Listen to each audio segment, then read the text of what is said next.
किसी समकोण त्रिकोण अर्थात राइट ट्रायंगल की सबसे बड़ी भुजा का वर्ग उसकी बाकी दोनों भुजाओं के वर्ग के जोड़ के बराबर होता है।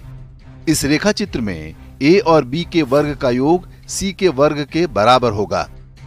विश्व इसे पाइथागोरस थ्योरम या पाइथागोरस के प्रमेय के नाम से जानता है।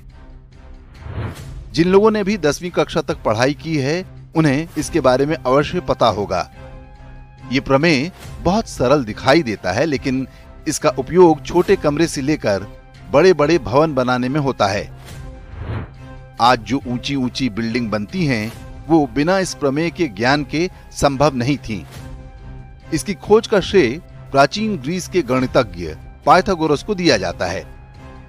पाइथागोरस का जन्म ईसा के लगभग 580 वर्ष पूर्व हुआ था। ये वो समय था जब विश्व के दोनों ही अवैज्ञानिक मजहबों ईसाई और इस्लाम का जन्म नहीं हुआ था। पाइथागोरस को भले ही इसका श्रेय दिया जाता है, लेकिन सत्य यही है कि भारतीयों को इस प्रमेय का ज्ञान बहुत पहले से था। इसी प्रमेय की सहायता से प्राचीन भारत में स्थापत्य और मूर्तिकला अपने चरम पर थी।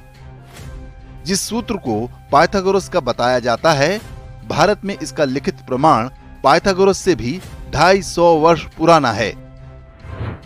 ईसा के लगभग 850 वर्ष पूर्व भारत में एक ऋषि हुए थे जिनका नाम बौधायन था। उन्होंने शुल्ब सूत्र नाम से पुस्तक लिखी है। ये भारतीय ज्यामिति का प्राचीनतम उपलब्ध ग्रंथ है। इसमें यज्ञ की वेदी बनाने की शास्त्रीय विधि बताई गई है और इसी क्रम में उन्होंने इस प्रमेय का भी वर्णन किया है। आज विश्व के कई गणितज्ञ मानते हैं कि पाइथागोरस ने इस प्रमेय का प्रतिपादन नहीं किया था, क्योंकि इसके बारे में बौधायन का लेखन पाइथागोरस से लगभग 2.5 शताब्दी पुराना है।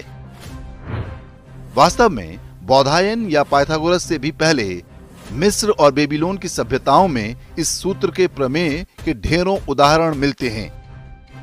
मिस्र के पिरामिड बिना इस गणितीय ज्ञान के नहीं बनाए जा सकते थे, लेकिन इस तथ्य को स्वीकारने के बजाय हमारे देश में भी पाइथागोरस को ही श्रेय मिलता रहा है। ऐसा मैकॉले के प्रभाव वाली कांग्रेसी शिक्षा व्यवस्था के कारण था, जिसमें सारा जोर इस बात पर था कि भारतीयों में अपनी संस्कृति, इतिहास और ज्ञान विज्ञान के लिए कोई गौरव पैदा न हो पाए। अब नई शिक्षा प्रणाली के अंतर्गत कुछ राज्यों ने अपने स्कूलों में सच पढ़ाने की पहल की है।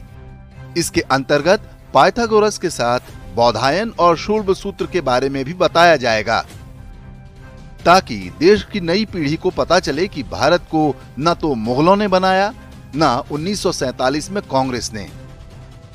हम विश्व की प्राचीनतम और सबसे वैज्ञानिक मानव सभ्यता हैं और कम से कम हर भारतीय को इस पर गर्व होना चाहिए।